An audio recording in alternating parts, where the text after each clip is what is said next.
அநேகருக்கு தெரியும். இந்த நாள் பெந்தகோஸ்த் நாள் என்று சொல்லி விசேஷமாய் கொண்டாடி கொண்டிருக்கிறார்கள் சபைகளிலே. பெந்தகோஸ்த் நாள், பெந்தகோஸ்த் ஆராதனை என்று சொல்லி சபைகளில் இது இந்த சண்டே பெந்தகோஸ்த் சண்டே என்று சொல்வார்கள். வருடத்துக்கு ஒரு முறை இது ஒரு ஞாபகப்படுத்துகிறது மாதிரி. எப்படி வருடத்துக்கு ஒரு முறை நமக்கு குட் ஃப்ரைடே, பெரிய வெள்ளி இருக்கிறதோ, ஈஸ்டர் சண்டே இருக்கிறது, அதே போல கிறிஸ்துமஸ் ஆராதனை வருடத்துக்கு ஒரு முறை இருக்கிறது போல இந்த ஈவெனும் வருடத்துக்கு ஒரு முறை பெந்தகோஸ்த் ஆராதனைன்னு சொல்லி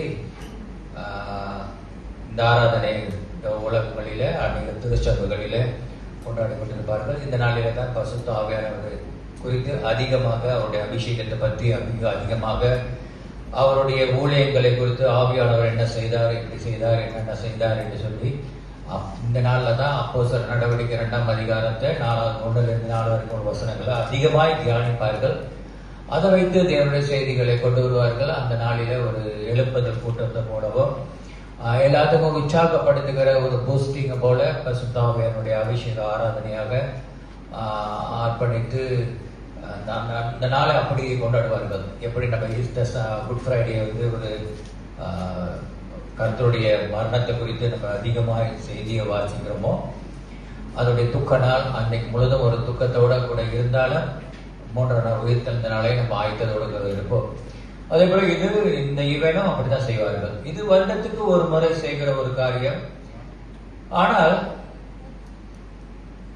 திருவிருந்து மாதத்துக்கு ஒரு முறை செய்கிற ஒரு விருந்து. இது வருடத்துக்கு கொண்டு வரல. அப்போஸ்தலர் நடவடிக்கைகள் நீங்க பாத்தீங்கன்னா வாரந்தோறும் என்று போடப்பட்டிருக்கும். வாரந்தோறும் அவர்கள் திருவிருந்து அப்பம் விட்டார்கள், நாள்தோறும் அப்பம் விட்டார்கள். ஸோ அந்த மாதிரி ஒரு சில சபைகளில வாரந்தோறும் செய்வார்கள், அல்லது தினமும் ஒன்று கூடப்படுதெல்லாம் அந்த திருவிருந்து செய்வார்கள். அதுக்கு என்ன வித்தியாசம் இருக்கிறது என்றால், இது ஞாபகப்படுத்துகிறது.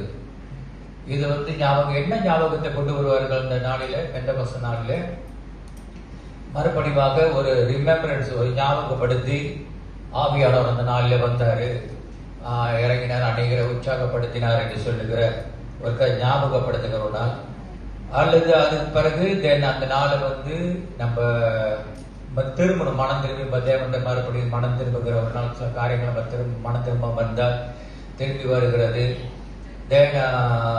தேவ பக்கத்துல திரும்பி ரிட்டர்ன் டு காட், தேவனிடத்துல நம்ம விட்டத்துல போயிருந்தால், விலகி விட்டு வழி தவறி போயிருந்தால், அல்லது தேவனை விட்டு நம்ம விலகி இருந்தால் மறுபடியும் தேவனிடத்தில் இணைந்து கொள்வதற்கு, நம்முடைய சிந்தனையை புதிதாக்கிக் கொள்வதற்கு தேவனை நம்ம ஒரு ஆசீர்வாதமாக ஒரு ஃப்ரெஷ்ஷா புதுசா நம்ம கடந்து போகிறதுக்காக இந்த நாளை நம்ம ஆர்ப்பரிப்போம் அல்லது கொண்டாடுவோம். இந்த பெந்தகோஸ்த் நாளும் அப்படிதான், அதே போலதான். வருடத்துக்கு ஒரு முறை எல்லாத்தையும் தெரியணும். பெந்தகோஸ்த் ஒரு நாள் இருந்தது. அந்த நாளில தேவனுடைய பிரசனத்தை ஜனங்கள் பார்த்தார்கள். அந்த நாளில் தான் பரிசுத்த ஆவியானவர் ஒன்று கொடுத்து சீனா மேனையில பரிசுத்த ஆவியானவர் வந்தார். பிறகு மேல் வீட்டு அறையில வந்தார் 120 பேர் ஒன்று கூடுற நேரத்துல. பிறகு அசுசா தெருவில் 18ஆம் நூற்றாண்டுல அங்க ஒரு ஏற்பதில கொண்டு வந்தார். அதன் பிறகு சபைகளில் இந்த நாட்களில் தொடர்ச்சியாக நம்ம இதை வற்புறுத்தி கொண்டு வருகிறோம். இது நாள் கணக்கில் அல்ல, வாரம் கணக்கில் அல்ல, இது தொடர்ந்து ஒவ்வொரு நாளும் நம்ம வாழ்க்கையில அந்த பெந்தகோஸ்த் என்று சொல்லுகிற அந்த உணர்வு, பெந்தகோஸ்த் பரிசுத்த ஆவியானுடைய அபிஷேகம் பண்ணப்பட்ட அந்த ஆவியானவர் நம்மளோடு கூட இருக்கிறார் என்று சொல்கிற எண்ணங்கள், அதை நம்ம தொடர்ந்து சபைகளை நம்ம செய்து கொண்டு வருகிறோம். ஸோ அதனால இது வருடத்துக்கு ஒரு மாதிரி ஒரு மாசத்துல கொண்டாடுகிற, ஒரு நாளைக்கு கொண்டாடுகிற ஒரு பெந்தகோஸ்தாக இருக்கக்கூடாது. இது நம்ம வாழ்க்கையில அனைத்தினமும் நம்ம அனுபவிக்கிற ஒரு நாளாக மாறணும். சோ பெந்தகோஸ்த் நாள்ல என்ன நடந்ததுன்னா, பரிசுத்த ஆவியானவர் ஒன்று சேரும் பொழுது பரிசுத்த ஆவியானவர் அவர் வல்லமையை வெளிப்படுத்தினார். அவர் யார் என்று சொல்லி அன்னைக்குதான் கர்த்தருடைய பிரசனத்தை, ஆவிக்குரிய வல்லமையை அன்னைக்குதான் அனுபவித்தார்கள். எல்லாருமே ஒன்றா சேர்ந்து கர்த்தருடைய ஆவியானவர் ஜனங்களை தொட்டு, அவர் கர்த்தருடைய ஆவியானவர் என்று சொல்லி ஒரு வல்லமை உள்ள ஒரு தனி ஒரு வல்லமை இருக்கிறது. மனித பலத்தை காட்டிலும், மனிதனுடைய பலத்தை வல்லமை காட்டிலும் தேவ ஒரு வல்லமை வைத்திருக்கிறார் என்று சொல்கிற ஒரு அனுபவத்துக்குள் போனார்கள். அந்த நாளில தான் இந்த சபைகள் பிறக்கப்பட்டது, துளிர் விடப்பட்டது, சபை கட்டப்பட்டது. அது மாத்திரமல்ல, அது வந்து பெந்தெகோஸ்து நாள்லதான் ஜனங்களுக்கு ஒரு தைரியம், போல்ட்னஸ், ஒரு தைரியம் வந்தது. இயேசு கிறிஸ்துவை குறித்து பேசுவதற்கு, சொல்வதற்கு, அவர் செய்த காரியங்கள், அவர் மரித்தவர், மனுஷனா வந்தார், பூமிக்கு பாவங்களை மன்னித்தார், அதை ஜனங்களுக்கு சொல்வதற்கு ரொம்ப பயந்தார்கள், பயந்து கொண்டிருந்தார்கள். ஏன்னா சொந்த பலத்தினால பேச முடியாது, சொந்த அறிவினால அல்லது காரணம் அது ஒரு பெரிய ஒரு போராட்டமானது. பிடித்த அந்த நேரத்தில் இதெல்லாம் ஷேர் பண்ணா பயந்துருவாங்க எல்லாருமா, சிறைச்சாலை போகணும் அல்லது அரசாங்கம் ஏதாச்சும் செய்ய வேண்டும் சொல்லி ஒரு பய உணர்வு நமக்கு சில நேரத்தில் அப்படிதான் இருக்கும். சொல்லாமா, சொல்லக்கூடாதா, சில கட்டுப்பாடுகள் நம்ம இருக்கிறோம், அரசாங்க கட்டுப்பாடுகள். சோ அந்த பயத்திலே வாழ்ந்து கொண்டிருந்த காலகட்டத்தில் தான் இந்த பெந்தெகோஸ்து நாள்ல தான் பரிசுத்த ஆவியானவர் வந்து ஒவ்வொருத்தரும் அபிஷேகம் கொடுத்து அவருக்குள்ளாக ஒரு தனி ஒரு உன்னத பலன், ஆத்மாவுக்குள்ள ஒரு உன்னத பலன், சரீரத்தை மீண்டு உணர்ச்சிகளை தாண்டி அவர்களுடைய உணர்வுகளுக்கு மேற்கொண்டு அது ஒரு வல்லமை அவர்களுக்குள்ளாக இறங்கி ஒரு தைரியமா ஜனங்கள்கிட்ட சொல்லப்படுது. இயேசுவானவர் மரித்தாரு, பாவத்துக்காக வந்தாரு, மரித்தாரு, உங்களை நீங்க சாவடிச்சது நீங்க தான், உங்களுடைய பாவம் என்னுடைய பாவங்கள் தான் சிலுவையில, அப்படிப்பட்ட ஒரு வார்த்தைகளை பேசுவதற்கு அந்த நாள் தான் ஆரம்பிக்கப்பட்டது. அதன் பிறகுதான் அநேக செய்திகள் பரவலானது. So the boldness of witness, கர்த்தரை குறித்து சாட்சி சொல்வதற்காக. பிறகு அந்த நாளிலே என்ன நடந்தது என்றால், அதுதான் அந்த நாளிலே பல இன மக்கள் வந்தார்கள். சுற்றி வட்டாரத்தில் இருக்கிற, பட்டணத்தில் இருக்கிற யூதர்கள், மற்ற வீரியர்கள், இப்படியாப்பட்ட ஜனங்களாம், சுற்றி இருக்கிற ஜனங்கள்லாம் ஒன்று சேர்ந்தார்கள். அன்றைக்கு தான் அந்த நேரத்தில் ஒன்று சேர்ந்த ஒரு ஜனக்கூட்டமாக, unity among the different people, பழையின மக்கள். இப்ப எப்படி நம்ம எல்லாம் பழையின மக்கள் உட்கார்ந்து இருக்கிறோம், நீங்க வேற நான் வேற, உங்க குடும்பம் வேற என்னோட குடும்பம் வேற, நீங்க பிறந்தது வேற நான் பிறந்தது வேற, உங்க அப்பா வேற எங்க அம்மா வேற, உங்க அப்பா அம்மா வேற, உங்களுக்கு வேற, உறவுகளுக்கு எனக்கு வேற. ஆனாலும் இந்த நாளில, இந்த காலையில உட்கார்ந்து இருக்கிற நம்ம எல்லாம் யாருடைய நாமத்தில் உட்கார்ந்து இருக்கிறோம்? ஏசு அப்பா. கருத்தா தான் இருக்கீங்க. ஏசு அப்பா என்று சொல்கிற ஒரே தகப்பன், ஆவிக்குரிய ஒரே தகப்பனாகிய ஒரே குமாரன், பாவங்களை மன்னித்த இயேசுவினாலேயும், இயேசு நாமத்தினாலேயும், அவர் ரத்தம் சிந்திய ரத்தத்தினாலேயும், அவருடைய வல்லமையினாலேயும் நமக்கு ரட்சிப்பு கொடுத்த ஒரே குடும்பமாய் கிளைமுத்தமா சபை என்று சொல்லுகிற நம்முடைய சபை, நம்ம குடும்பம், நம்ம பிள்ளைகள், நம்ம எல்லாம் ஒரு தாய் மக்கள் என்று சொல்லுகிற அந்த உணர்வை அந்த நாளிலே எல்லா ஜனங்களும் ஒன்று சேர்ப்பது, அந்த உணர்வு அப்பதான் வந்ததான் அந்த பெந்தெகோஸ்து நாள், பரிசுத்த ஆவியானவர் இறங்கின அந்த நாளிலே. சோ வெவ்வேறு யூனிட், எவ்வளவு ஜனங்கள் இருந்தாலும் எல்லாம் ஒன்று சேர்ந்து செய்த வந்த ஒரு நாளாகுது. அது மாத்திரமல்ல, அதுக்கு அடுத்து தேவனுடைய தீர்க்க தரிசன வார்த்தை நிறைவேறினது. அவர் என்ன சொன்னாரோ அதை செய்தார், என்ன உரைத்தாரோ அவர் அதை செய்து முடித்தார். சோ அதுதான் பெந்தெகோஸ்து நாள்ல நடந்தது. சோ அப்படி நடக்கும் பொழுது, அந்த நாளில் நடந்து 2000 வருடத்துக்கு முன்பாக நடந்த ஒரு நாள், அது இன்றைக்கு இங்கே கிளைமுத்தாமால நடக்குமா நடக்காதா? ஒருத்தர் தான் உயிரா இருக்கிறாரு. ஹல்லேலூயா. அதே பெந்தெகோஸ்து, அதே ஆவியானவர் தான் நமக்குள் இருக்கிறார். இந்த சபையில நடக்கணும், இந்த சமுதாயத்துல கிளைமுத்தாமா சபையில, கிளைமுத்தாமா பகுதியில் உள்ள ஜனங்களுக்கும் அதே வல்லமை மஸ்ட் டேக் பிளேஸ். காரணம், அவர் அன்றும் இன்றும் என்று மாறாதவர். அன்றைக்கு சோ அதனால வருடத்துக்கு ஒரு முறை பெந்தெகோஸ்து நாள்ல மட்டும் ஆவியில நிரம்பி நம்ம ஜெபித்து அபிஷேகம் பண்ணப்பட்டு ஜெபிக்கிறது கிடையாது. ஒவ்வொரு நாளும் நம்ம வாழ்க்கையில அந்த அனுபவத்தை பெற்றுக்கொள்ள வேண்டும். ஹல்லேலூயா. ஒவ்வொரு நாளும் அந்த அனுபவத்துக்குள் போகணும். அந்த அனுபவத்துக்குள் போகிறது தான் பெந்தெகோஸ்து நாள் என்று சொல்லுகிறார்கள். அப்ப அந்த ஜனங்களுக்கு வரும் பொழுது the purpose, அந்த பெந்தெகோஸ்து நாளிலே கர்த்தருடைய வல்லமை என்ன செய்தது, எப்படி அவர்கள் எல்லாம் ஒன்று சேர வந்தார்கள், ஒரு சிந்தனையா வந்தார்கள், ஒரு இனமா வந்தார்கள், ஒரு உணர்வாய் வந்தார்கள், ஒரு லாங்குவேஜை பேசினார்கள். எல்லாம் பல லாங்குவேஜ், இந்த பல செய்தி வாய்ப்பு இருந்தது. ஆனாலும் அந்நிய பாஷை என்று சொல்லுகிற ஒரு லாங்குவேஜுக்குள்ளாக வந்தார்கள். அது பரலோக லாங்குவேஜ், பரலோக சத்தியம் இது வார்த்தையாக இருந்தது. அதெல்லாம் வருவதற்கு ஒன்று, அந்த வல்லமை ஏன் இப்ப வர மாட்டேங்கிறது? அதான் நமக்கு எல்லாத்துக்கும் கேள்வி. ஏன் அன்னைக்கு நடந்தது, ஏன் இன்னைக்கு நடக்க மாட்டேங்குது? ஏன் இந்த நாளில் இந்த அனுபவத்துக்குள் போக மாட்டேன்றோம்? அப்ப வருடத்துக்கு ஒரு முறை பெந்தெகோஸ்து நாள்ல மட்டும் தான் பரிசுத்த ஆவியானவர் வாரும் ஐயா, பரிசுத்த ஆவியானவர் வந்து நிரப்போ அப்படின்னு கேட்ட உடனே அந்த நாள்ல இல்ல, அது வந்து ஒவ்வொரு நாளும் வர வேண்டியது. அப்ப அவங்களுக்கு அது வந்த அந்த நோக்கம், அந்த நாள்ல எப்படி எல்லாம் ஒன்று சேர்ந்தார்களோ, ஒன்றுன்னா அப்போஸ்தலர் நடவடிக்கைகள் 2ஆம் அதிகாரத்துல அந்த முதல் வசனத்தை நம்ம வாசிப்போம். முதல் வசனத்தை அப்போஸ்தலர் 2 பெந்தெகோஸ்தே என்னும் நாள் வந்தபோது அவர்கள் எல்லாரும் ஒருமனப்பட்டு ஓரிடத்தில் வந்திருந்தார்கள். பிதாவே, இயேசுவின் நாமத்தினால் ஆண்டவரே, இந்த நாளிலே கூட பெந்தெகோஸ்தே நாள் என்று சொல்லுகிற அதே ஆண்டவர் இன்றைக்கு நாங்கள் ஒருமனப்பட்டு ஒன்று சேர்ந்து ஒரு இனத்தாராக, ஒரு ஜனமாக, ஒரு கூட்டமாக, ஒரு தாய் தகப்பனாக ஆராதிக்கிற ஆண்டவர் நாமத்தினாலேயும் எங்களை பாவமெல்லாம் மன்னித்த இயேசுவே, உன்னுடைய நாமத்துல ஒரு குடும்பமாய் வந்திருக்கிறோம். நாங்கள் ஒன்று சேர்ந்து வரும் பொழுது ஆவியானவரே, நீர் அவர்கள் இடத்துல எப்படி நடந்து கொண்டீரோ, என்ன செய்தீரோ, அதே இந்த நாளிலே இந்த கிளைமுத்தமாம் சபையிலையும் இந்த குடும்பங்களிலேயும் எங்கள் தனிப்பட்ட வாழ்க்கையிலையும் கர்த்தர் நீர் செய்ய நீ வல்லவராக இருக்கிறது ஒப்புவைக்கிறோம். கர்த்தர் வழி நடத்தும்படியாக கூட இயேசுவின் நாமத்தில் செபிக்கிற நல்ல பிதாவே. வேதம் சொல்லுகிறது 2ஆம் அதிகாரத்தில் பெந்தெகோஸ்தே நாள் என்று நாள் வந்த போது அவர்கள் எல்லாரும் ஒருமனப்பட்டு சொல்லுங்க, ஒருமனப்பட்டு ஓரிடத்தில் சேர்ந்தார்கள். ஒரே மனம் ஒரு இடத்தில். இப்ப நம்ம காலவெளியில வந்திருக்கிறோம், எல்லாம் ஒருமனப்பட்டு இந்த ஒரு இடத்துல நம்ம சேர்ந்து இருக்கிறோம். அந்த இடத்துல சேர்ந்த பிறகுதான் கர்த்தருடைய வல்லமை வெளிப்பட்டது. அப்பதான் கர்த்தருடைய பிரசனத்தை அப்ப நம்ம வந்திருக்கிறோம். இங்க வந்திருக்கிறோம் என்றால் நமக்கு எல்லாத்துக்கும் முதலாவது ஒரு மனம் தேவை. என்ன தேவை? ஒரு மனம். ஒரு மனதோடு வரணும். நம்ம எல்லாம் ஒரு இனம். என்ன இனம்? கிறிஸ்துவ இனம். என்ன இனம்? மேல அத்தாசு, சிக்கி பாவா, சிக்கிடா, தங்கா அதெல்லாம் கிடையாது. நமக்கு எல்லாம் ஒரே எண்ணம், ஒரே உணர்வு, ஆவியானவருடைய உணர்த்துதல்.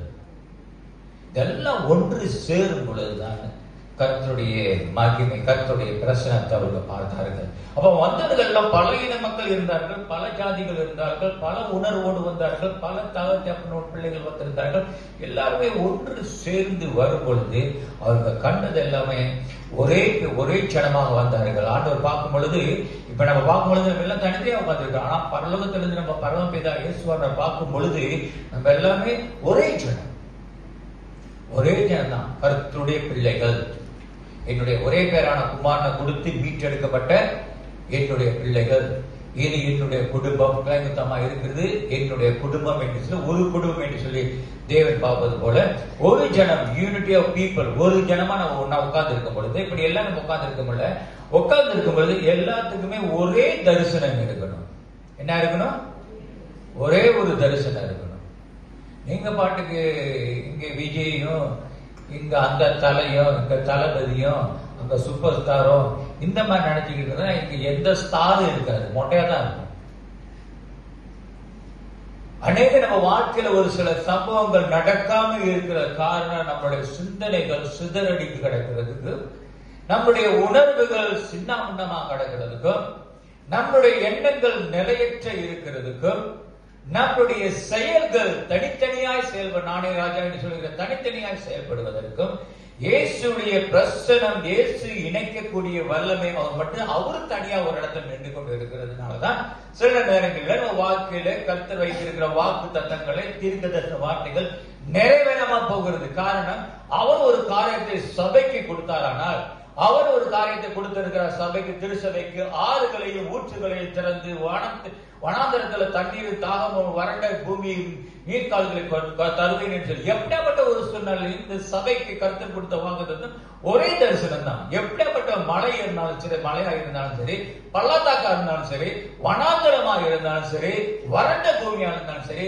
கர்த்தர் அந்த இடத்துல ஆறுகளும் கேணிகளை உண்டு பண்ணுவார் என்று சொல்லுகிறார். தண்ணீரை உண்டு பண்ணுவார். அது எப்படியாப்பட்ட தண்ணீரோட தண்ணீரை கொண்டு வருவார். அந்த ஒரு தரிசனம். அப்ப ஆலயத்துக்கு நம்ம வரும் பொழுது ஒரே தரிசனம், ஒரே பிள்ளையாக வந்திருக்கிறோம், இயேசுவின் பிள்ளை என்று சொல்லி. இரண்டாவது, நம்ம ஆலயத்துக்கு வரும் பொழுது ஒரே தரிசனம், கர்த்தரை பார்க்க போகிறேன். கர்த்தர் ஒருவர் தான், ஒரே இடம். கர்த்தர் இந்த வருடத்தில் வாக்குத்தத்தை கொடுத்திருக்கார், ஒரே எண்ணம். சோ அந்த ஒரு எண்ணம் நமக்கு எல்லாத்துக்கும் ஒரு எண்ணமா இருக்கும் பொழுது அப்பதான் நம்முடைய செயல்முறையும் ஒன்றாக செயல்படும். ஒரு காரியத்தை சபை ஆரம்பிக்கிறது என்றால் அந்த சபையில நம்ம எல்லாருமே பங்குள்ளவர்களாக இருக்கணும். எல்லாருமே 10 வருடம் செயல்படணும். இந்த ஒரு கை இல்லாதவர்கள் தான் 5 வருடம் செயல்படுவாங்க. அது வேற பிரச்சனை. அப்ப ஒரு காரியத்தை காத்த அந்த இடத்துல வந்தது காரணம் என்னன்னா, ஒரு ஜனமா வந்தார்கள், எல்லாருமே ஒரே தரிசனத்தோடு வந்தார்கள், தேவனுடைய வளையம் பார்க்கிறதுக்கு ஒரே செயல்பட்டார்கள். அவர் ஒன்றாகவே ஒரு ஊழியத்தை செய்ய கர்த்தர் செய்தார், ஒன்றாகவே விதைத்தார்கள். அப்ப இந்த நாளில பெந்தெகோஸ்து என்று சொல்லும்போது பிரியமானவர்கள், நம்ம வாழ்க்கையில நடக்க வேண்டியது ஏன் வருடத்துக்கு ஒரு முறை இல்ல, ஒவ்வொரு நாளும் நம்ம ஒரு காரியத்தை செய்கிறோம். உதாரணத்துக்கு நீங்க சொந்தமா ஒரு காரியத்தை செய்தாலும் சரி, மைண்ட் சொல்லணும் என்ன செய்ய போறேன்னு. ரெண்டாவது உங்களுக்கு தெரியும் எதை எடுத்து இங்க வைக்க போறேன்னு, அது தரிசனம். இப்ப எனக்கு மைண்ட் சொல்லுது இந்த போத்தல் தரிசனம் எடுத்து இங்கிட்டு வைக்கணும் அப்படின்னு. செய்யும் பொழுது தரிசனத்தை பார்க்கிறேன், என்னுடைய கை செயல்படுகிறது, தூக்குது, இங்க வைக்குது. இல்லாட்டி என்ன சொன்னாங்க, வெட்டிக்கோவா வெட்டிக்கோ, வேட்டிக்கை கேள்விப்பட்டிருக்கீங்களா? வெட்டிக்கோவா வெட்டிக்கோவா வேட்டிக்கோவா வேட்டிக்கோவா, அது அந்த அன்பேலன்ஸா அவங்களுக்கு நேரா தான் நடப்பாங்களாம். நல்லா கேட்டுக்கங்க, அவங்க நடக்கிறது நேரம் நடப்பாங்களாம் அவங்க.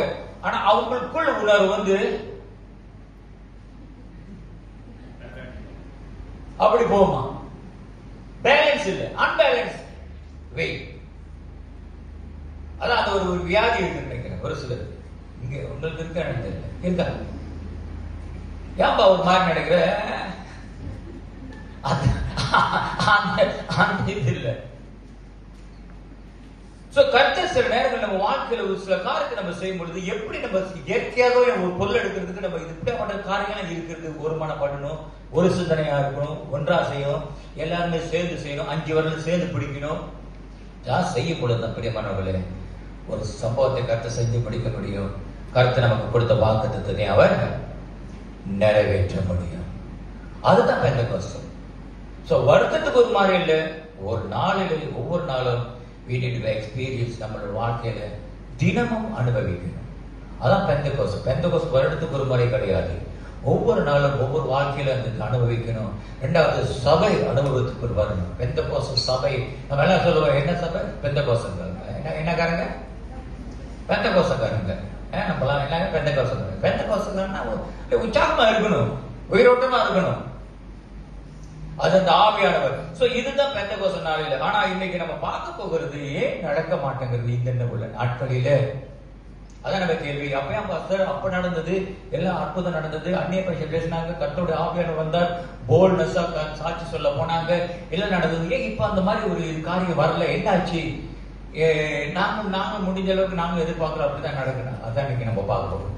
Why? The reason. என்னத்தினால இப்போ உள்ள காலகட்டத்துல நடக்க மாட்டேங்கிறது? நடக்குமா? நடக்க மாட்டேங்கிறது ஒண்ணு. இனி நடக்குமா? 2026 கர்த்தர் மலையிலிருந்து ஆறுகளை கொண்டு வருவாரா? தெரியல. வனாந்தரத்துல வாறுகளை உண்டு பண்ணுவாரா? தெரியல. வறண்ட பூமியில கிணறுகளை உண்டு பண்ணுவாரா? தெரியல. காரணம், ஒரு சில காரியங்கள் நமக்கு தெரியாது. ஆனா நம்மளுடைய நம்பிக்கை தேவன் வைக்கும் பொழுது ஒரு பொழுதும் வீண் போகாது. செய்வார், அவர் செய்ய ஆயத்தமா இருக்கிறார். கலைமுத்தாமா சபையில ஒரு எழுப்புதல் கொண்டு வருவதற்கு ஆயத்தமா இருக்கு. தீர்க்க தரிசனங்கள் வார்த்தைகள் சொல்லப்பட்டு இருக்கிறது. இந்த சபையை கொண்டு வரும் பெரிய காரியத்தை ஒரு எழுப்புதலை கொண்டு வருது. நான் விசுவாசிக்கிறேன். நீங்க விசுவாசிக்கிறீங்களா? கர்த்தர் எழுப்புதலை கொண்டு வருவார் என்று சொல்லி எத்தனை பேர் சொல்றீங்க? ஆமா, கர்த்தர் கலைமுத்தாமா மூலியமா ஒரு காரியத்தை செய்வார். எழுப்புதல் வருது என்று கலைஞர்ல பார்க்கும் பொழுது எங்கெங்க வந்துச்சு? கலைமுத்தாமால வந்துச்சா? கலைமுத்தாமால ஆளு அன்னை பேச பேசினாங்களா? அங்க பரிசுத்த ஆவியானவர் அசைவாடினாரா? அநேக ஜனங்கள் வந்தார்கள் என்று சொல்லி கர்த்தர் செய்ய வல்லவராக இருக்கிறார். அன்றைக்கு அங்க மேல் வீட்டாரையில செய்தவர் இங்கே இந்த சபையில செய்ய உள்ளவர். கலைமுத்தாமால அது யாரை கொண்டு? நம்மளை கொண்டு. அல்லேலூயா. நம்மளை கொண்டு கர்த்தர் செய்கிறோம். இதைத்தான் இன்னைக்கு நம்ம பார்க்க போகிறோம். ஏன் சில நேரங்கள் நடக்க மாட்டேங்கிறது? அது எப்படி? நீங்க பாத்தீங்கன்னா எல்லாத்துக்கும் ஆசை.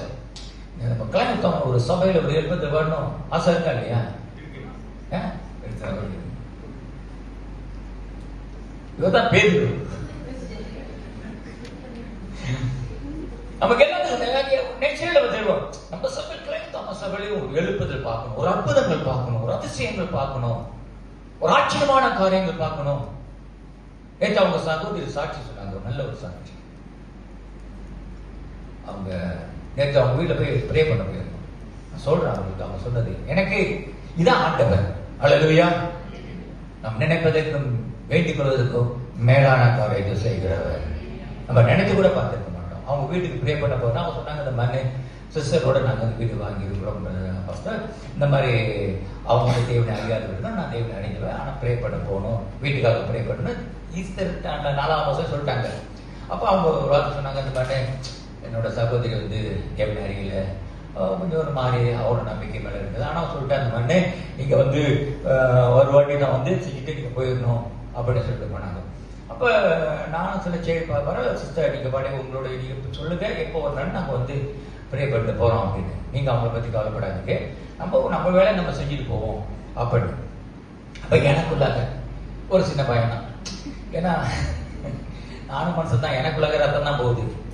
ஸோ எனக்கு பயம், என்னடா போய் செய்யறதுல விடாது என்ன ரொம்ப ரொம்ப ரொம்ப பேசிட்டு இருக்கிறாரு, என்னமோ ஒன்றுனோ சொல்லிட்டு தெரியுறாரு, பாட்டெல்லாம் படிக்கிறாரு, அப்படி உள்ளுக்கேந்து வெளியே இருந்தாங்கன்னா எனக்கு நானும் மயத்து ஆண்டவர் சொன்னேன், எனக்கு எல்லாம் போக போகிறோம் 2 பேரு, ஒன்று அறிந்தவங்கள் ஒன்று அறியாதவங்கள், அங்கே போய் நம்ம கூட்டு நடத்த போகிறோம். அவங்களுடைய இறுதிய வாக்கியம் வீட்டை ஆசீர்வதிக்கணும் என்று சொல்லி அப்போ நாங்கள் போனோம். நேற்று போய் அந்த கலைஞர் அப்போ நான் போன பிறகு எனக்குள்ள அவங்க இருந்தாங்க என்ன செய்யுது அப்படின்னு. அப்போ நான் போய் கேட்டேன், எங்க சிஸ்டர் காணோம் அப்படின்னு. இல்லை பசங்க எனக்கே தெரியல, போன வாரத்தான் சொன்னாங்க அவங்க இந்தியாவுக்கு போயிட்டாங்க. அல்லேலூயா. அல்லேலூயா. அவர் நினைச்சாங்க இந்தியா அமெரிக்காவுக்கு அனுப்பி விட்டுருவாரு அவர் காரியத்தை சாதிக்கிறதுக்காக, அவருடைய பிள்ளைகளுடைய வாக்கியை நிறைவேற்றுவதற்காக, பிள்ளைகளுடைய ஏக்கத்தை நிறைவேற்றுவதற்காக. அவங்க மனசுக்குள்ளாக உங்களுக்கு ஒரு ஆசை இருந்திருக்கும், உங்க வந்து சிஸ்டர் சொல்லிடுவாங்களோ எல்லாம் வராங்களே அப்படின்னு. நானும் நினைச்சேன் அவங்க வந்து சொல்லிடுவாங்களா அப்படின்னு. ஆனா ராஜாக்களுடைய இருதயத்தை ஆளுகை செய்கிற நம்முடைய ஜீவனுள்ள ஆண்டவர். அல்லேலூயா. அவர் காரியத்தை அவர் செய்யணும்னா யாரை கொண்டு எங்கே வேணாலும் அவர் மாற்றி வைக்கிறவர். என்ன இந்தியாவுக்கு அனுப்புறது, அமெரிக்காவுக்கு அனுப்பி விட்டுருவாரு, 1 மாசத்துக்கு போயிட்டு வா. காரணம் என்னுடைய பிள்ளைகளுக்காக, என் பிள்ளைகளுக்காக, என் மேல வைத்திருக்கிற நம்பிக்கைக்காக அந்த வீட்டை முழுமையா நேற்று நாங்க அங்க ஆராதனை செய்து அந்த இடத்துல நல்ல ஒரு ஐக்கியப்பட்ட எந்த ஒரு தடையின்றி. அல்லேலூயா. அப்படியாப்பட்ட ஒரு தேவை. அன்று செய்தவர் இன்றைக்கு செய்வார், நேற்று செய்தவர் இன்னைக்கு நமக்கு செய்கிறவராக இருக்கிறார். அதைத்தான் சில நேரங்கள் நம்ம நினைப்போம், ஏன் நடக்க மாட்டேங்குது, ஏன் ஒரு எழுப்புதல் போல எனக்கு ஃபீல் பண்ண மாட்டேங்கிறது, ஏன் வாழ்க்கையில் நடக்க மாட்டேங்குதுன்னு சொல்லி நம்ம சில காரியங்களை நம்ம பார்க்க போகிறோம். எடுத்துக்கொள்வோம் எசேக்கியேல் புத்தகத்தில் 37ஆம் அதிகாரம். இங்க யாரும் எசேக்கியேல் இருக்கிறீங்களா? இல்ல யாரும் குழந்தை பண்ணா எசேக்கியேல் நீங்க சும்மா ஜான், யோவான், மார்க்கு, மேத்யூ அவங்க எல்லாம் உள்ளுக்கு இருக்கிறாங்க. அடுத்தபடி புதிய ஜெனரேஷன் பார்த்தீங்கன்னா எசேக்கியேல் வைங்க.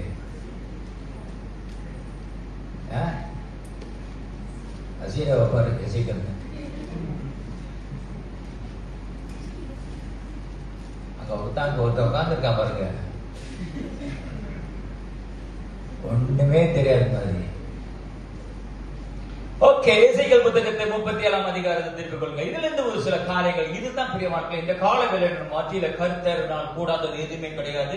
அவர் கேட்டா இப்படித்தான் நமக்கு ஒரு பதில் வரும். எடுத்துக்கொள்ளும் 37ஆம் அதிகாரத்துல எசேக்கியேல்.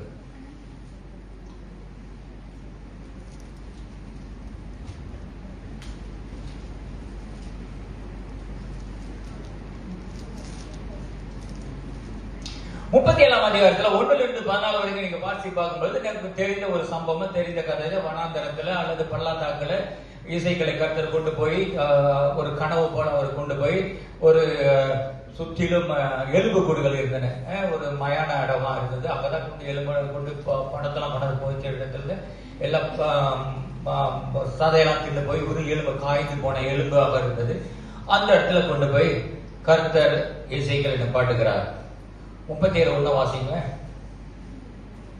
கர்த்தருடைய கை என் மேல் அமர்ந்து கர்த்தர் என்னை ஆவிக்குள்ளாக்கி வெளியே கொண்டு போய் எலும்புகள் நிறைந்த ஒரு பள்ளத்தாக்கின் நடுவில் நிறுத்தி என்னை அவைகளின் அருகே சுற்றி நடக்க பண்ணினார். இதோ கர்த்தருடைய கை என் மேல் அமர்ந்து கர்த்தனை ஆவிக்குள்ளாக்கி வெளியே கொண்டு போய், ஆவிக்குள்ளாக்கி அப்படின்றால் கர்த்தர் நம்மள மேல கொண்டு போல அவருடைய சரீரம் இருக்குது, அவருக்குள்ள மனதில் ஒரு கனவை போல, ஒரு தரிசனத்தை போல, ஒரு சொப்பனத்தை போல அவரை கொண்டு போய் எங்க போய் அந்த கனவு, நீங்க கனவு யாரு பேர் 8 பேர் கனவு பார்த்ததில்லை. நமக்கு கனவு வருதானே, நல்ல கனவு வருது, கெட்ட கனவு வருது, என்னென்ன கனவு வருது, தேவையில்லாத கனவுலாம் வந்துச்சுன்னா பாசம் இது என்ன கனவு எனக்கே தெரியல, நீங்க கண்ற கனவு ஏன்டா வந்து இன்டர்பிரேட் பண்ண எனக்கு தெரிய மாட்டல. சோ அந்த மாதிரி பல கனவுகள். ஆனா எசேக்கியேல் வந்து ஒரு பரிசுத்தமான ஒரு கனவு எங்கே கொண்டு போயிடும், ஆனா பரிசுத்தமான கனவு, ஆனா பயங்கரமான கனவு, ஒரு பதற்றத்தை கொண்டு ஒரு கனவு. நம்ம பார்த்தா ஏன் சுடுகாடு காமிக்கிறாரு, ஏன் எலும்பு கூட காமிச்சாரு, நமக்கு இன்னும் ஆபத்து வர போகிறது அப்படிதான் நம்ம நினைப்போம். நம்மளுடைய அறிவு அப்படிதான். சுடுகாடு பார்த்துட்டாலோ அல்லது பணத்தை பார்த்துட்டாலோ அல்லது யாரும் செத்து பண்ணா நமக்கு என்னமோ எச்சரிப்பு கொடுக்கிறாரு, இது இயல்பு. ஆனா எசேக்கியேலுக்கு வந்த கனவு கொண்டு போய் ஒரு சுற்றி இருக்கிற நடுவுல, அது சுற்றியும் இது எலும்பு கூடு, காய்ந்து போன எலும்பு கூடு மத்தியில கொண்டு போய் நிறுத்திட்டாரு. வந்து கொண்டு போய் நிறுத்தி நடுவுல நிறுத்திட்டு அங்க இருந்து ஒரு கேள்வி எழுப்புகிறார். கர்த்தர் நல்ல அருமையான ஒரு கேள்வி. அந்த கேள்வி என்ன கேள்வி என்றால், வாசிங்க 3வது வசனத்தை. அவர் என்னை நோக்கி, மனுபுத்திரனே, இந்த எலும்புகள் உயிர் அடையுமா என்று கேட்டார். அதற்கு நான், கர்த்தராகிய ஆண்டவரே, தேவரீர் அதை அறிவீர் என்று. அதே கேள்விதான் உங்களுடைய வாழ்க்கையில கர்த்தர் அற்புதம் செய்வாரா? ஆண்டவரே, என்னுடைய கனவுகள் நிறைவேறுமா? என்னுடைய வாழ்க்கை கொடுத்த வாக்குத்தத்தம் நிறைவேறுமா? ஆண்டவரே, தீர்க்கதரிசன வார்த்தைகள் நிறைவேறுமா? சொன்ன காரியங்கள் நிறைவேறுமா? எசேக்கியேல் சொல்லி இருக்கலாம், நிறைவேறும் ஆண்டவரே. உம்மால நம்ம சொல்லுகிறோம், உம்மால கூடாதது ஒன்றுமே இல்லை நம்ம சொல்லியிருக்கலாம். ஆனா எசேக்கியேல் சொல்லவே கிடையாது, எனக்கு தெரியாது ஆண்டவரே. ஏன்னா எசேக்கியேல் முழுமையாக நம்பி இருக்கிறது காரணம் அவனுக்கு நன்றாக தெரியும் இது நடக்காதது. நம்ம உடனே கேள்வி கேட்கிறாரு. ஆண்டவர் சில நேரங்களில் கேள்வி கேட்கிறது, ஆண்டவர் சில நேரங்களில் பேசுகிறது நமக்கு புத்திர விளங்காத ஒரு போல் கேட்பாரு, விளங்க மாட்டேங்கிறது. நம்ம ஒன்று சொன்னா அவரு ஒன்று சொல்லுவாரு, நம்ம ஒன்று கேட்டால் அவரு ஒரு பதில் கிடைக்கிறது. ஸோ எசேக்கியேல் உடனே சொல்லிட்டாரு, எனக்கு தெரியாது. இதே வார்த்தை யோவான் புத்தகத்துல 1 யோவான் புத்தகத்துல 5 யோவான் 15ஆம் அதிகாரத்தை நீங்க வாசித்து பார்க்கும் பொழுது அங்க பேதுரு கேட்பாரு, ஆடு என்னுடைய ஆட்டை மேய்க்கிறியா, ஆட்டுக்குட்டி மேய்க்கிறியா அப்படின்னு. கடைசியில் அவர் சொல்லிட்டு வர, எனக்கு தெரியும், உனக்கு தெரியும், உண்மையில நம்பிக்கை அன்பு கூறுனா இல்லையா. சில நேரங்களில் கர்த்தர் பிள்ளைகள், கர்த்தர் நம்மளோட வாழ்க்கையில சில காரியங்கள் வைக்கும் பொழுது நமக்கு அது புதிராக இருக்கும், நமக்கு தெரியாது.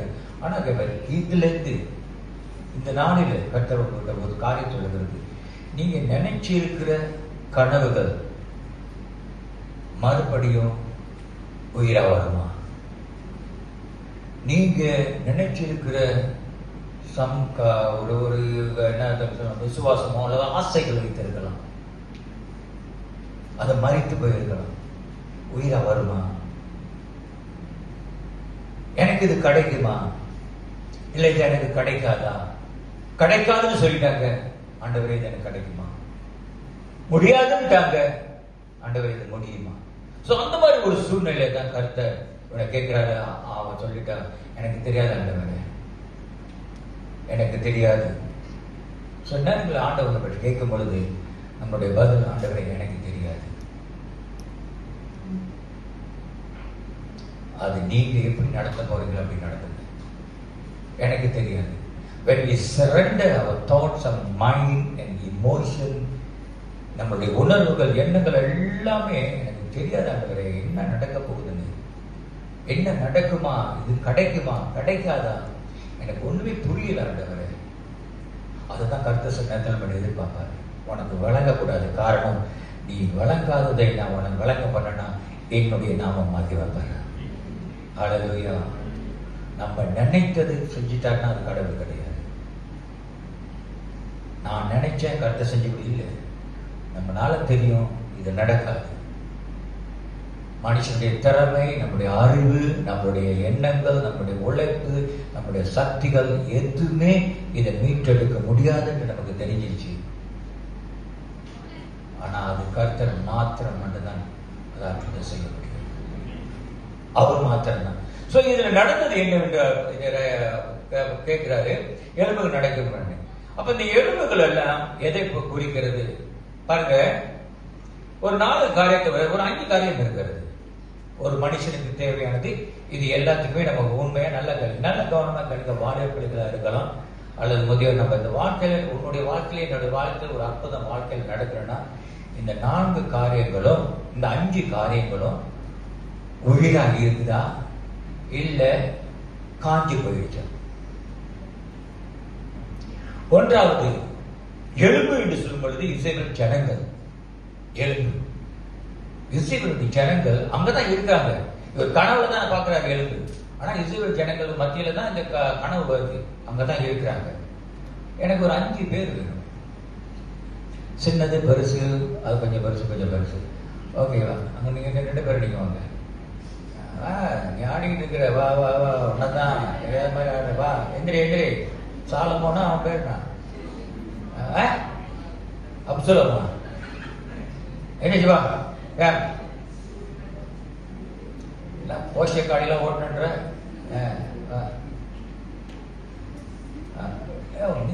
ஓகே. அங்கிட்டு ஜேக்கப் வா. அங்கிட்டு அப்படியே டக்கு தலை கீழே போட்டாவா மறைக்க ஒண்ணு ஒண்ணுதான். ஓகே, 1 2 3 4 4 இருக்கு, 5. சரி, இன்னும் ஒரு ஆள் வேணுமா? யாரு? ஓகே, அப்படிதான் இருக்குங்களா? ஓகே, நல்லா கவனிங்க. இது இதுதான் உண்மையானது. இது மெடிக்கல்லி இது உண்மை.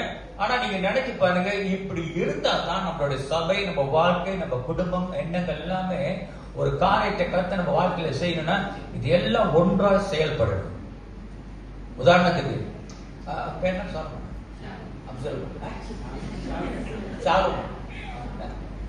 சரி, சாலமோ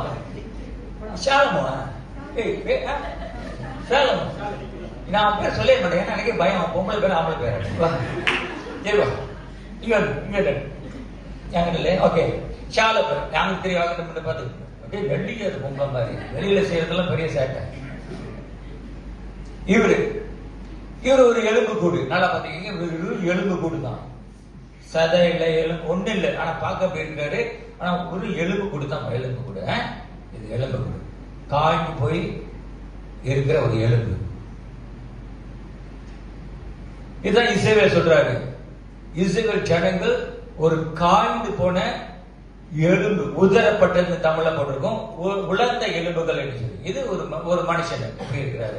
2வது, அந்த எலும்புக்கு மற்ற காரியங்கள்லாம் ஆட் பண்ணணும்னா, நம்ம சரீரத்துல சதை வாழணும்னா நரம்பு தேவை. என்ன தேவை?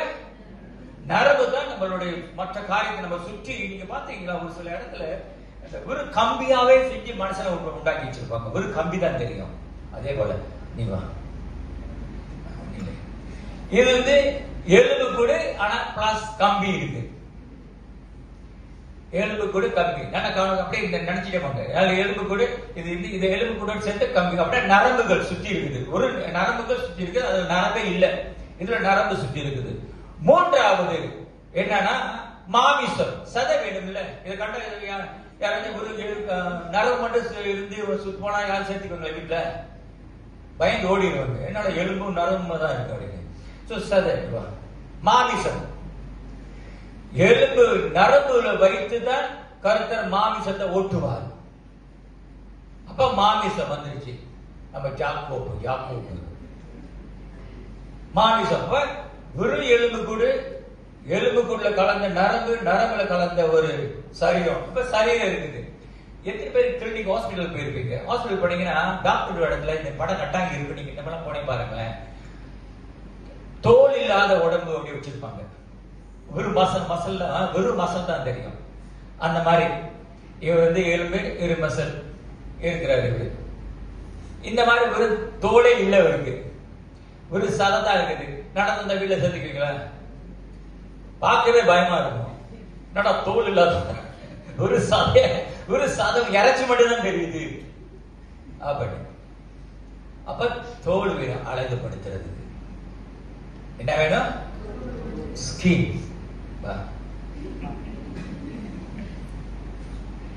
இவர் ஸ்கின். அப்ப நீ மனிதன் இல்லை, இவர்தான் ஸ்கின்.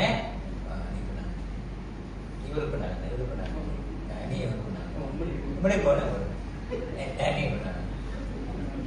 இப்ப பெண்ணுக்கு பாக்குறதுனால ஒரு மனுஷன் இருக்கான்.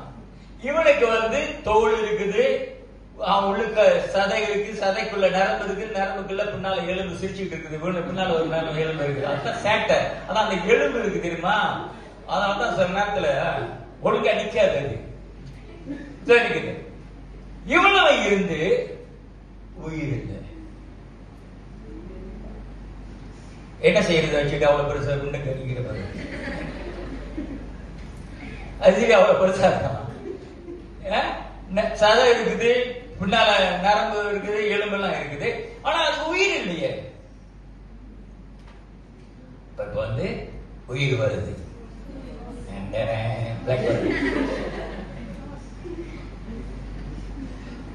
ஓகே, உயிர் வந்துச்சு. உயிர் வந்து நம்ம பார்க்க முடியாது, சின்னது. சாதனை ஆகிறது சின்னதா இருக்கிறாங்க. ஓகே,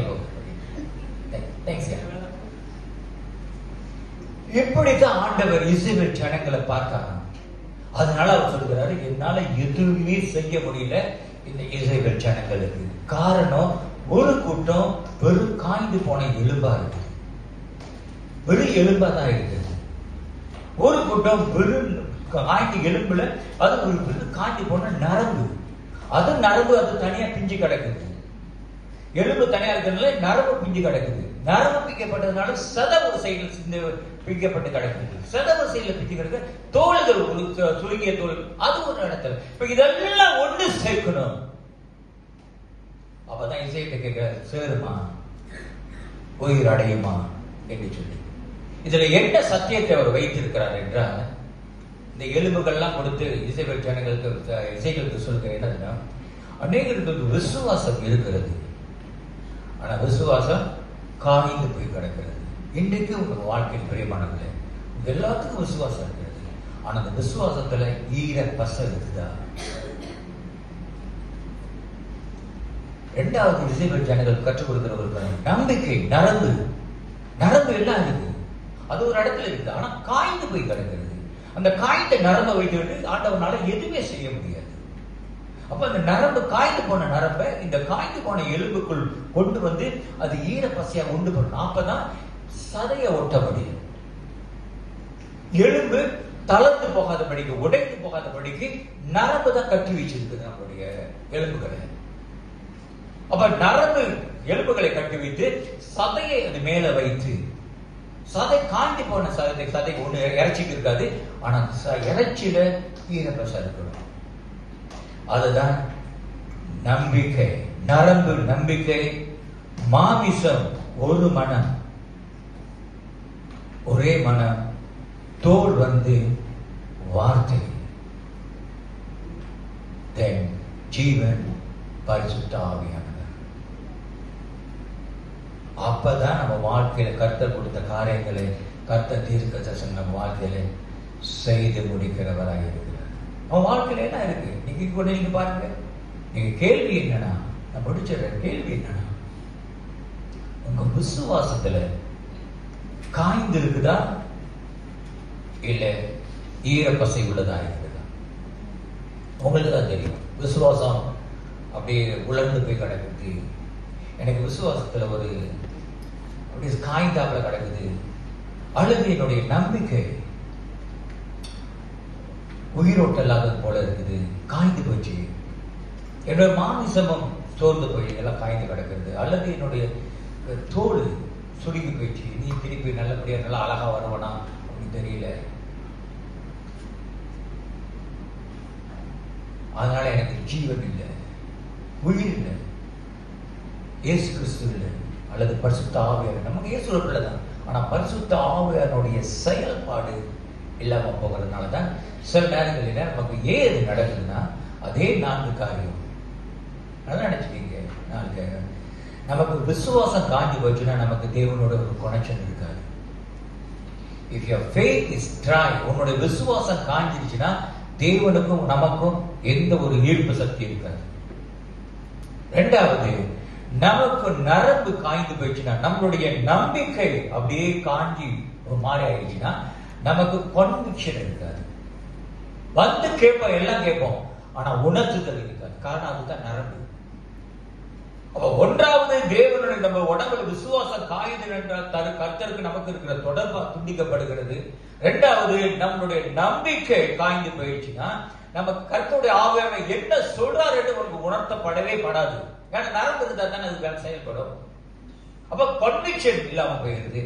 மூன்றாவது, நம்மளுடைய மாமிசம் மனநிலைமை சரியில்லைன்னா நமக்கு கமிட்மெண்ட் பாட்டோம், தொட்டு தொடாம போயிருவோம்.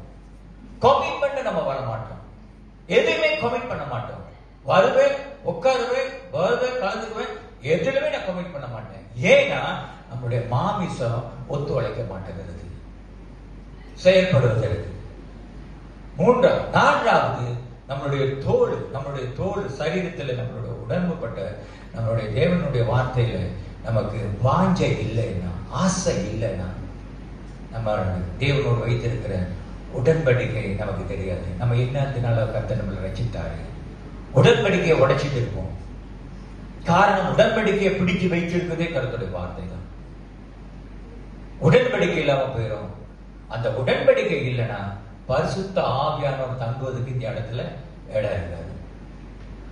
பிரியமானவர்களே, இதை பார்த்து தான் இஸ்ரவேல் ஜனங்கள் சொன்னாங்க, ஜனம் எல்லாம் அப்படித்தான் இருக்கிறாங்க, எல்லாம் இருக்கிறாங்க, வேற எங்கேயுமே போகல, அங்கதான் இருக்காங்க. ஆனா ஆவிக்கு ஒரு ரீதியில ஒவ்வொருத்தரும் ஒரு சில கூட்டம் காய்ந்த விசுவாசம் தான் கிடக்குது. ஒரு சில கூட்டம் நான் சொல்லுகிறது விளங்காமல் இருக்கிற நம்பிக்கை, ஒரு உணர்த்துதல் இல்லாம இருக்கிறது, கன்விக் பண்ண நான் இவ்வளவு பேசுறேன் விளங்க மாட்டேங்கிறது. காரணம், நரம்பு காஞ்சி போனது போல. மூன்றாவது, ஒரு கமிட்மெண்ட் பண்ண மாட்டேங்கிறாங்க. காரணம், அவங்க மனநிலைமை சரியில்லை, அன்ஸ்டேபிள் இமோஷன். நாலாவது, அவங்க ஏன் வார்த்தையை வாஞ்சிக்க மாட்டேங்கிறான்னா, கவனம், தேவன் வைத்த கவனம் மறந்துட்டாங்க. இஸ்ரவேலர்கள் எகிப்திலிருந்து கொண்டு வந்த அந்த உடன்படிக்கையை மறந்ததுனால அந்த சதை உணர மாட்டேங்கிறது, அந்த வார்த்தையை ஏற்றுக்கொள்ள மாட்டேது. அதனால பரிசுத்த ஆவியானவர் தனியா ஒதுங்கி இருக்கிறார். இவங்கனால சிறை இருப்புலதான் இருப்பாங்க, இவங்க வீட்டுக்கு போக முடியாது. இதேதான் பிரியமான நம்மளோட வாழ்க்கையிலும் சரி.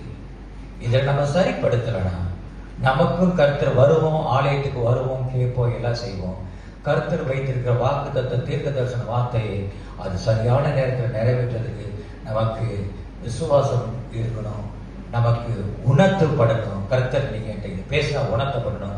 மூன்றாவது, நம்முடைய மனநிலைமை சரியா இருக்கணும், உணர்ச்சிகள் சரியா இருக்கணும். நாலாவது, கர்த்தருடைய வார்த்தையை கேட்கறதுக்கு நமக்கு செவி தெளிவாக இருக்கணும். அப்பதான் ஐந்தாவது, கர்த்தருடைய ஆவியான நம்மளோட சேர்ந்து அசைவாடு. அப்பொழுது அற்புதத்தை நீங்க பார்க்க முடியும்.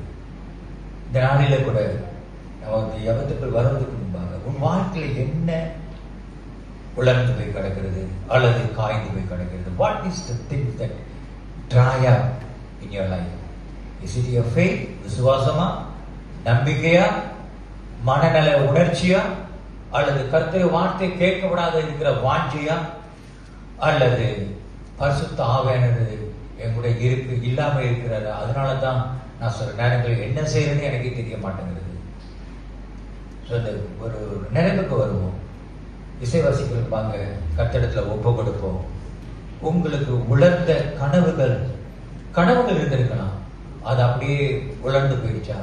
எனக்கு இந்த கனவு இருந்தது பாருங்க, எனக்கு இந்த கனவு கர்த்தர் கொடுத்தாரு, எனக்கு இந்த காரியத்தை குறித்து நினைத்தேன், இன்னைக்கு அது ஒரு ஜீவன் இல்லாம இருக்கிறது. அல்லது உங்களுக்கு பல ஆசைகள் இருந்திருக்கலாம். எனக்கு ஒரு ஆசை இருந்துச்சு, இந்த ஆண்டவர்கள் வந்த பிறகு கர்த்தரை வாக்கில் இதை செய்யணும், என் குடும்பத்துல செய்யணும், என் பிள்ளைகளுக்கு செய்யணும், என் கணவருக்கு செய்யணும், என்னுடைய பேர பிள்ளைகளுக்கு செய்யணும், அல்லது என் மனைவிக்கு செய்யணும், என் குடும்பத்துக்கு செய்யணும், எல்லாம் எங்க உள்ளுக்கு இந்த ஆசை. ஆனா இந்த ஆசை இப்ப வந்து அப்படியே காய்ந்து போய் கிடக்கிறது. அல்லது விசுவாசம் தெரியல, விசுவாசம் காய்ந்து விட்டது. அல்லது நம்பிக்கை இல்லை, உறவுகள் உடஞ்சி கிடக்கிறது. அல்லது எனக்கு இப்ப தைரியமே இல்லை. இன்னைக்கு பரிசுத்த ஆவியானவர் நம்ம மேல வந்து இறங்குது. 14வது வசனத்தை நம்ம வாசிப்போம். 14வது வசனத்தை வாசிப்போம். 11 வாசிக்க, நான் வாசிக்கிறேன். 14வது வசனம் சொல்லுகிறது, 3வது வசனம் சொல்லுகிறது, இந்த எலும்புகள் உயிரடையுமா?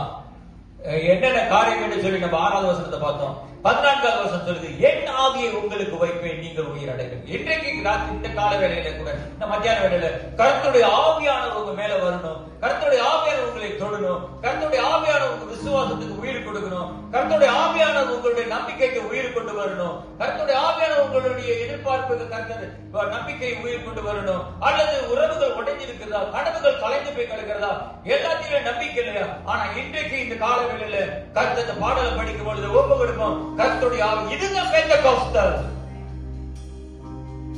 என் கனவு அழிஞ்சிருச்சு, என்னுடைய ஆசைகள் மறைந்து போய்விட்டன, நான் நினைத்தது நடக்காது, எனக்கு கிடைக்க வேண்டியது கிடைக்கல. நான் இன்னும் கண்ணீரோட கூட இருக்கிறேன். எனக்கு வர வேண்டியது வரல, கதவு திறக்க வேண்டியது திறக்கல, இனி திறக்காதா? திறக்கும்.